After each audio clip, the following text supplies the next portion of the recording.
presented by Auto Trader. It's been easy for the Spurs getting to the playoffs in the last few years. 24 seasons for Greg Popovich. And while he's been there, boy, have they been consistent. 22 of those 24 seasons, they've gone to the playoffs. Here are the wins. Third most all-time in the regular season and the playoffs. You see the faces there on the right. Consistency, season after season. Well, right now, they're 5 games back of the Grizzlies for 8th, and all of this can come to an end. 22 consecutive winning seasons, 22 consecutive playoff appearances. They face the Mavericks tonight. They're 10 games under 500. Can they turn it around and keep those Popovich streaks going? Judging by Shaq's face, I'm not sure. We're joined by 2 people that have a better idea than us. Brian Anderson, Jim Jackson going to be calling the game. They'll be joined by Chris Haynes. Fellas, does it feel like it's all coming to an end? I think it does feel like that. And, of course, this is the city that Shaq built, San Antonio, Texas. And saw a lot of winning here, Jimmy. The San Antonio Spurs are just a much different team. They haven't experienced this kind of losing, potentially missing out on the playoffs since Greg Popovich's first year as head coach. And remember, David Robinson was hurt that year. It was the next year, 1997, that they drafted Tim Duncan. That was the gift that keeps on giving, or was giving for many years. But it looks like the Spurs' reign could be coming to an end, minus a dramatic finish. Yeah, but unfortunately, all good things do come to an end, but it's a matter of how long that end takes, because you can have a down year, figure things out. Look, had a lot of turnover in regards to roster because of injuries. So you never were able to develop continuity here in San Antonio.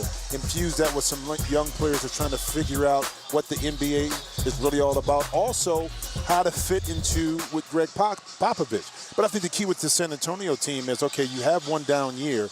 You don't let that fester into multiple years. Right. You figure out ways to continue to build, grow your young talent. You have some veterans. You bounce back next year. And this one is almost like, well, it happened.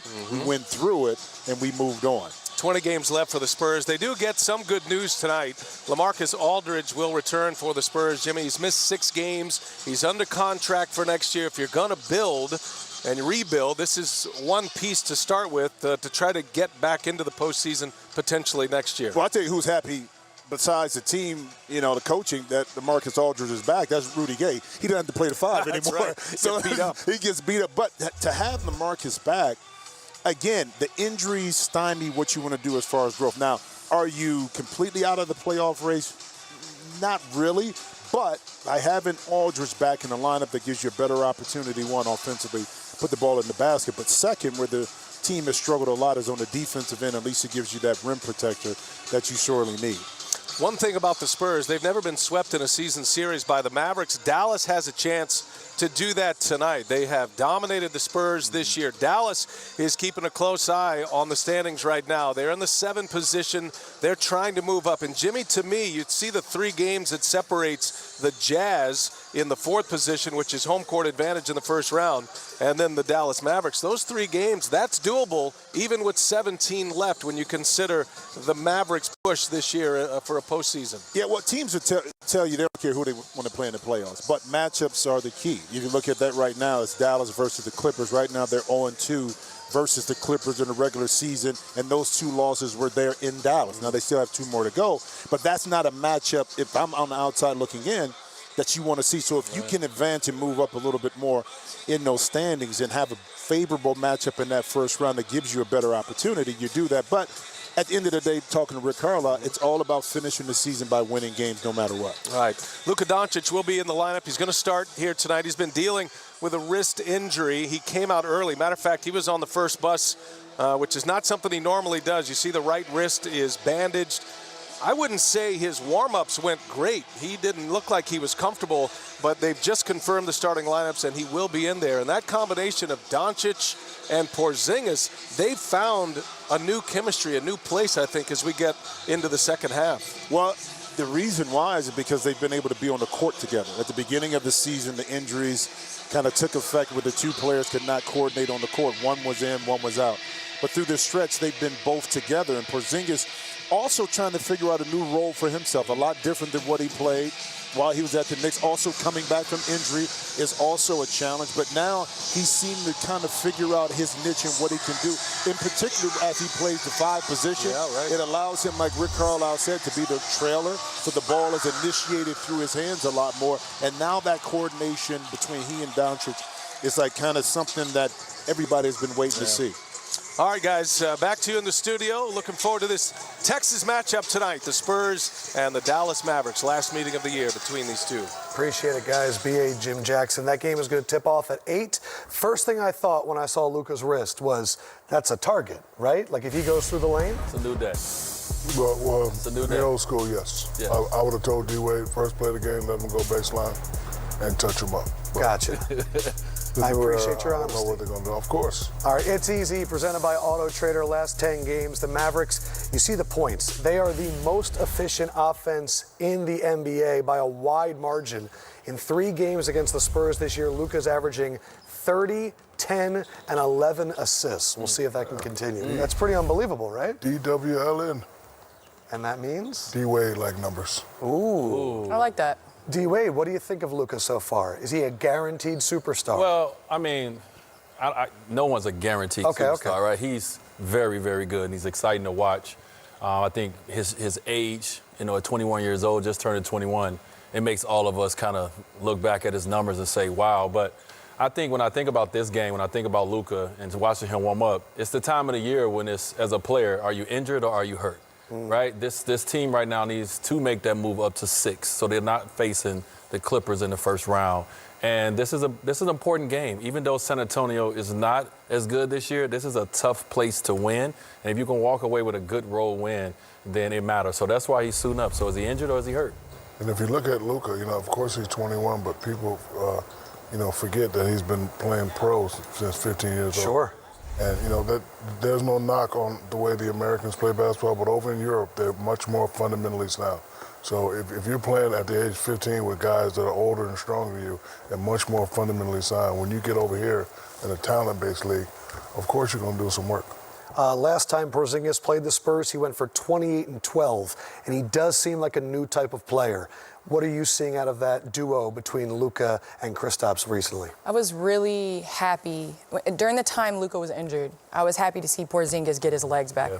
Because all of us know that have been injured, it does take about, in a serious injury, it takes about a year for you to get confident. Just to get back to where you were. To get back where you were and to trust it. And there was one transition play where the ball was out and you could see him pull up early in the year, and now he's extending and going in and dunking at the rim in transition, which I think is the biggest fear to get over. But Luka and Porzingis as a duo is going to be scary for years to come. I do think for their first playoff round experience, they need to move up in the standings and not, like D-Wade, face the Clippers. Because you don't want that experience in the first round. But Jimmy Jackson said, as players, we like to lie and say, oh, it don't matter. Yeah, no, it does matter. Yes. It matters. Last 14 games for Porzingis, he's averaging 26 and 11. I don't think you want to face this Mavericks team, though, in a 7-game series. This guy not playing tonight, Steph Curry, but it was great to see Shaq's favorite guard back in action. We're going to have more about the 2 games we got and the other 9 in the NBA on the Auto Trader pregame. Welcome back to the Auto Trader pregame show. Here's what we got for you tonight. 8 o'clock, Luka Doncic looking to sweep the Spurs this season. And then after that, it's going to be Clippers, Warriors at 10:30. Kawhi Leonard, the cyborg, ready to bounce back. And that is where we are going to find our good pals, Ian Eagle and Stan Van Gundy. They're going to be joined by Jared Greenberg to cover Clippers, Warriors tonight.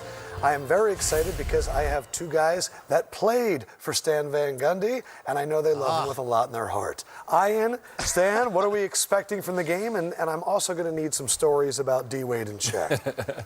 Don't do it, Coach. Adam, we are here early, so you're getting unique insight. There is a little rehearsal going on behind us. Stan will be joining in after we're done with this hit. We know that 19 games remaining. The Clippers have very high expectations of what this season is all about. Championship-level expectations for L.A. What has made this team so potent? It's a combination. You've got the dynamic starting duo of Paul George and Kawhi Leonard, You've got the super bench duo, although Lou Williams, question mark tonight with a calf injury, Montrezl Harrell having the best year of his career. And then the depth and versatility changes made late in the season to bring in more talent. Stan, this team is stacked. Well, they are. Look, the early returns with their whole group, they've played 7 games. They're 6-1 against a very tough schedule. They're in the top 5 of in the league at both ends of the floor. Okay, they're the deepest, most versatile team in the NBA. But the advantage teams like the Lakers and the Bucks have is they've been together all year, while this team's got a third of the season for Doc Rivers to pull it all together. And that's really the main question now with LA. It's great to have depth. Regular season depth helps you get through an 82-game schedule. You get to the playoffs, things change, rotations change.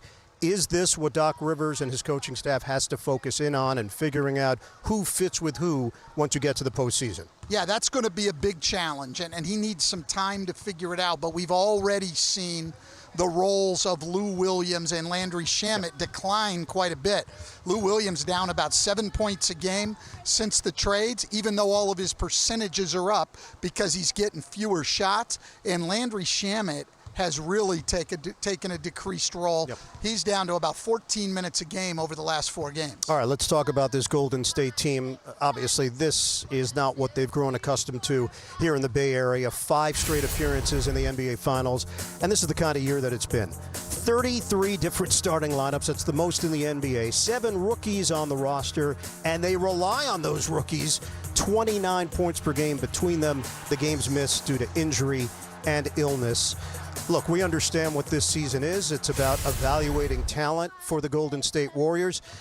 They have some players that certainly have proven they belong in the NBA. The question for those players moving forward, will they be rotation players for this Warrior squad? Yeah, and the best way to find that out for the Warriors is to get at least 12 or 15 games with Curry, Wiggins, and Draymond Green all out there, 3 of what will be their core 4, and see how these other guys fit in.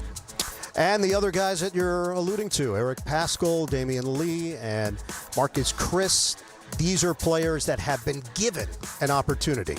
Yeah, and I think Eric Paschall has shown that he can be a bench scorer, maybe lead the second unit next year offensively.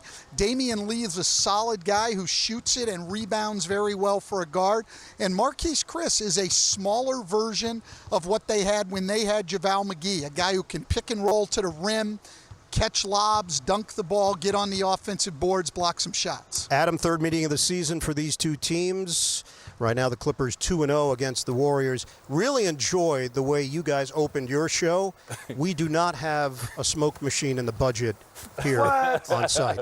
That's a missed opportunity, D-Wade. Yeah, it is. Huge. It really is, and I would have liked to have danced out. Oh, yeah. Oh, we can Stan make that loves happen, to Coach. dance. Come on, Coach. Yes. Come on. You could just stand up, Stan. It's No, You can do a little moonwalk it in. wouldn't be enough. I deserve more than that. true.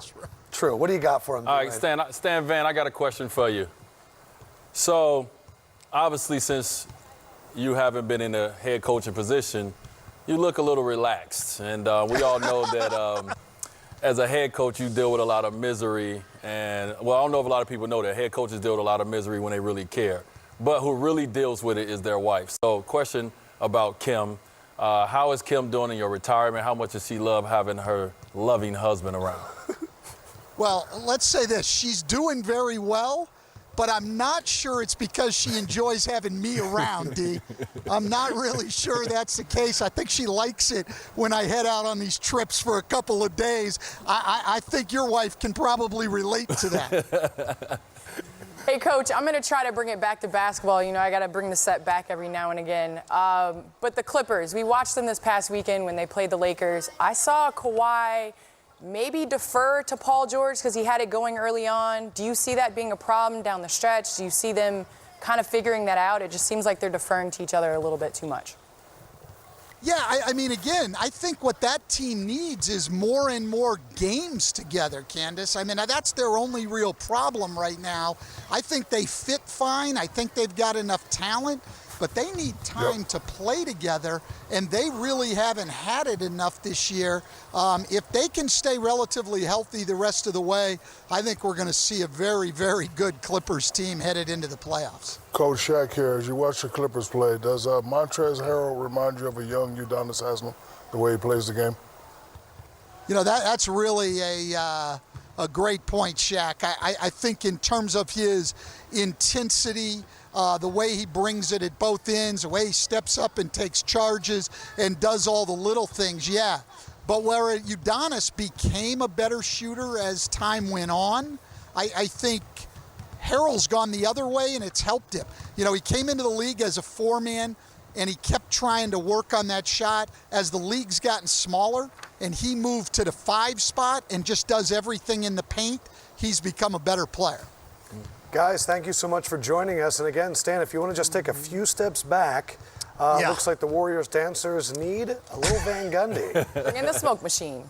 Well, look, they had my age group out there dancing before, and I couldn't have even kept up with them, so. Yeah, we're just going to enjoy Stan and the Stanettes here for the rest of the Beautiful. time.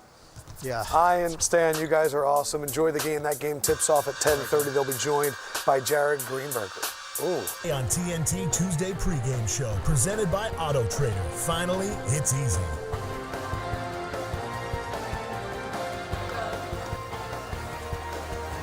Before Zion and Ja, before Luka and Trey, Devin Booker was the league's baby-faced assassin. Still just 23 years old, the only active player with a 70-point game. Devin Booker is somehow already in his 5th NBA season. He's also the face of the Suns franchise, a position our Hall of Fame teammate Steve Nash held for years. Now, Nash is holding court with Booker and puts him amongst the NBA's elite. Devin Booker is up to 26 points per game, 6.5 assists, 4 rebounds this season. He was talking about how he definitely has the respect of his peers. It sounds like it was a veiled shot at the media that he didn't get that all-star vote in right away, but what do you guys think? I mean, you've played Devin Booker. What's your take on him in the NBA right now? Well, I had an opportunity this summer to invite him to my invite that I do every summer, and got a chance to be around him. And a lot of people, we know of him as being a great scorer. But what I was impressed with was his thirst for knowledge, right? Like, he was the first one there. He was the one who stayed after. And I scored 70 points before, but I don't know everything. So we was able to work on the court. And so just seeing a young guy who's really open to everything. And, you know, what I'm worried about with Phoenix, and my good friend James Jones is there as a GM, I'm worried about if they don't get the talent around him that he needs now, that he's going to look at his friends that maybe is having fun of success somewhere else. And money will not matter at that point. But the guy can play the game of basketball better than most. Suns have 26 wins, and he said the thing that matters to me most right now is winning. That has to weigh on you after a while. Even though he's 5 years in, he's putting up the numbers, the wins aren't there yet. Well, I think from an organizational standpoint, you know, they get some of the blame, but as a player, what your legacy is, I think that's the biggest thing. I mean, he's been overlooked. You think about his time at Kentucky. He came off the bench a couple games for Kentucky. Luke Kennard, drafted to Detroit. They passed on him, and he ended up falling to Phoenix. So I think just there's a level of disrespect that he's had his entire career. We all know and respect his grind and the way that he plays the game of basketball, but they don't respect you until you win. And I think he needs to put pressure on his organization. He didn't have a point guard all last year. He's playing point guard. Like, there are certain things that you need to surround your star player with. And Ricky Rubio's definitely opened it up. I know that there's certain guards you'd love to play with. Is Devin Booker one of them? No, probably not. But I would love to watch him play. You know, people are amazed that when I say who my favorite players are, most of them are guards. I like watching guys do stuff that I can't do. And Devin Booker is definitely a guy who, you know, does stuff that I can't do on the court. Great shooter, great player. I agree with what both my colleagues said, but this is only going to make him a better person. Before you succeed, you must first learn to fail. No doubt. I like the fact that he's pissed off he didn't make the All-Star game, and he's, you know, putting up great numbers. But at you know, some point he's going to have to realize that in order to be a great player, you're going to have to make other guys around you better. You know, we have to deal with the cards that we're dealt with, but me and D-Wade played with a lot of guys that shouldn't even be in the league, but we made them better. One of my favorite players we played was a guy named Jason Capono. He couldn't play defense, he couldn't do anything, But he can shoot that thing. Shoot that thing. and that's all we needed. Yeah. That's all we needed. So, I understand he doesn't have talent around him, but if you look at what he has on paper, they're okay. So I'm the type of guy I don't really like is you got Aiden, you got a big guy. I don't know the other players. So, but You said he's okay and you named one player. I don't watch them because they're not winning. But when I see him on the court, he got a lot of talent. He only watches winners. They're okay. He's got a lot of players around him. Listen, they got a big guy, they got a guy that can dribble, and they got a guy that can shoot it. So I don't want to hear no excuse about, put talent around him. You are the talent. Make it work. Shout out to Jason Capono. Freshman year at UCLA was insane. That's how I found D-Wade. Really? Yeah. From Jason Capono? No, I was watching the playoff game. I was like, who is this kid playing with a bunch of okay guys? And Love it. He made them better. So I don't want to hear that. Candace, I will not. Oh, yeah, The Groveness. It's the camera guys. Ooh, I'm blind now. Welcome inside, where Shaq goes wild on Tuesday nights of Inside the NBA. Auto Trader pregame show. All right. Oh, you looking good, Candace. I will say Back out. the maroon velour. Stop messing the picture up. You messed it up. Okay. Oh, amazing. Almost as picture perfect as our slate tonight. That was. I like that. Thank you. You liked it. Yeah, it was nice. We are going to have Mavericks Spurs. Luka Doncic has played the Spurs 3 times this year, 3 triple-doubles. We're going for number 4. And a little bit later, the Clippers are going to try and take out all that frustration from the weekend in the Lakers game on Golden State. But what we saw this weekend, we have to start off with. Friday, the Lakers, they face the Bucks. They win by 10. Sunday, they face the Clippers. They win by 9. These were the 3 teams that we talked about all year long. Clippers, Lakers, and Bucks, and Lakers beat 2 of them, and LeBron was phenomenal in both. It's changed the conversation completely. Candace, are the Lakers, in your mind, far and away the best team in the NBA right now? Right now, yes. Okay. I do believe that we asked that question before we went into this weekend about how we were going to learn a lot about the Lakers after this weekend, and I think we did. I mean, for them to beat Clippers, obviously then come in and beat the 2 hottest teams at that point in time, and LeBron to do it in the manner he did. He did not take a shot in the 3rd quarter, and he affected the game in multiple ways. He showed trust in his teammates. The Lakers are the hottest team on the block right now. You agree? I do agree, and I like what they did versus Milwaukee. They're saying, okay, Giannis, you the man, guard me there. And AD went at him, LeBron went at him. They made him play defense. Usually with a guy like Greek Freak, most of the time he's just playing offense. Right. And he's coming from the weak side playing defense. But they're saying, okay, you're the man. Everybody clear out, come get this work. And they took it to him. And, the Clippers, they started off kind of slow, but they picked it up. So they really had 2 great, fabulous home games. I would be more impressed if they did it on the road because we all know playing at home, family's there, your boys there, the crowd's there. They did well, so I do agree with Candace. They are the best team in the NBA, but I'd have been more impressed if Shaq, they are did you it on crying? the road. Yes, I'm always crying. He was passionate. That is unemotional. That is passionate about his that Lakers. is called when you're dancing. Passionate about his Lakers, You man. saw that, right? I'm crying. You know LeBron very well. And the conversation about MVP has changed too, where it seemed like it was runaway Giannis, and now every show I turn on, is it LeBron? Is it Giannis? One, D-Wade, do you think LeBron really wants this MVP? And what do you think? Do we have enough time for him to take it down the stretch? Well, being in the arena, I was there against Milwaukee Friday, and it was a different king that showed up. Okay. When you're 17 years in, not every regular season game is going to give you that oomph that you need. And I seen the look on his face. You could tell by the energy, the body language, that this game mattered because when these new guys, these young guys trying to come up and take your crown, in a sense, it's your time to show them that it ain't time yet. I'm not giving it to you. And for me, that's what this weekend was about, especially against Giannis. It was like, last time we played y'all, you crowned yourself. Now I'm about to let you know who's the king. And he did that. He showed why he is still the game's greatest player. Do you think he thought about the crowning? Like, do you think that stayed with him to see Giannis doing that in Milwaukee? I mean, we show it enough and we talk about it, right? Yeah. I think definitely it's something that after the game he kind of checked like, okay, all right. And yes, they were both at home. They both did their job at home to win at home. But this time of the year, when it's time to start revving up for the playoffs, this was a big game for the Lakers. They really needed that win to kind of help all of us look at them and say, okay, no, they for real. And to add to what D-Wade is saying, he played Zion that same week. And you have a guy that has been told that the NBA is in his hands. Right. You're playing all these young bucks, and you're like, nah, hold on. It's harder to be the hunted, and it's easier to be the hunter. And this week we found out that LeBron is not ready to give up that crown yet. At all. Who was your pick before the year? For MVP? To win the title. To win the title, I was Milwaukee. And did this weekend shake your confidence at all? Not really. Okay.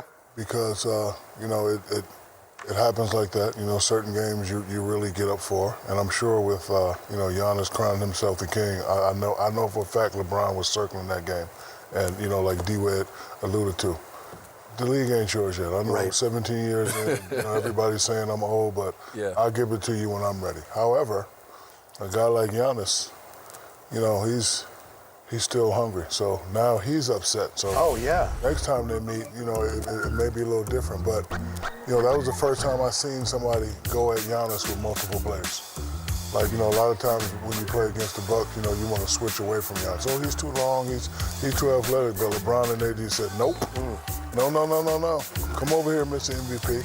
And they made him work. And he couldn't stop neither one of them. That's what was interesting to me. Anthony Davis was going off. The other big news and notes around the NBA is the preparation in terms of handling the coronavirus. There's been a lot of things put into effect kind of starting tonight. Separation between the media and the players, separation between the locker rooms. It seems as though the NBA is trying to get ahead of this and creating separation. What do you got for me, big man? Dr. O'Neill has no. Yeah, what do you think, Dr. O'Neill has I need to look at my medical research. Okay. Well, we're going to get the medical research to Dr. O'Neill, and we'll classify what we see. Yes, But you will see some different in terms of on-air interviews tonight with the coaches, and a little bit later we're going to hear from Stan Van Gundy and Ian Eagle as they get ready to cover the Clippers and Kawhi Leonard. Auto Trader pregame show continues next.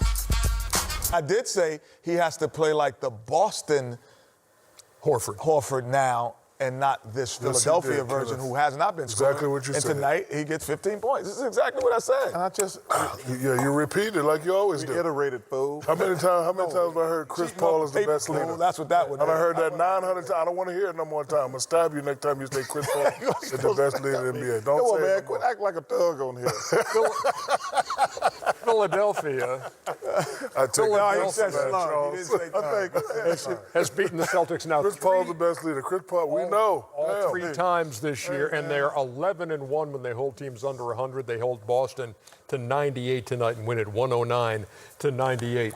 The Houston Rockets and Oklahoma City Thunder, as we just showed you the highlights, 113-92, and Russell Westbrook's return to Oklahoma City. We understand that Russell is in the process of making his way to the podium, and we'll hear his post-game thoughts on. You know what? That last year in Boston, you played like a slug. You were barely making it up and down the court. Yeah, but when I got home, I looked at my cabinet. I saw 4 things that you will never see. What's that? R-I-N-G-S. R-I-N-G-S. Yeah. You said, all right. Hey, listen, Ed McMahon, why you got to, every time Johnny says a joke, you got to jump? No, because I looked at, because I looked at my cabinet and saw something you ain't see either. Exactly. 2 R-I-N-G-S. Kenny, that's it. 6 Rings. That's the name of our podcast. That's the name of our new podcast. Still, Dumb and Dumber sounds better than me. It's better than Steam Room. Yeah. No, Steam Room is awesome. You're just a hater, brother. No, Steam Room. 6 Rings. I like it. You like that, 6 Rings? Hey, what are you guys talking about here? What you see on Chuck's hands? Yeah, Cheeto finger, fat boy. Look at you. You have Cheeto finger? No, fat boy. That's your Manny Petty. No, it's Cheeto. What's the stuff you put in? Or was it the Cheeto fingers? Was it the strawberry? No, he was. Don't Ernie. Don't pretend. He was back there eating Cheetos. I saw him eating Cheetos. Stop it. It's like 1 calorie. Kenny, he was eating Cheetos. The Mio drink. No, he wasn't. He was eating baked Cheetos, America. I saw you. I promise you'll hear from Russell Westbrook on his return to OKC. I was eating Cheetos. I was take a break and come back. Alex, you're such a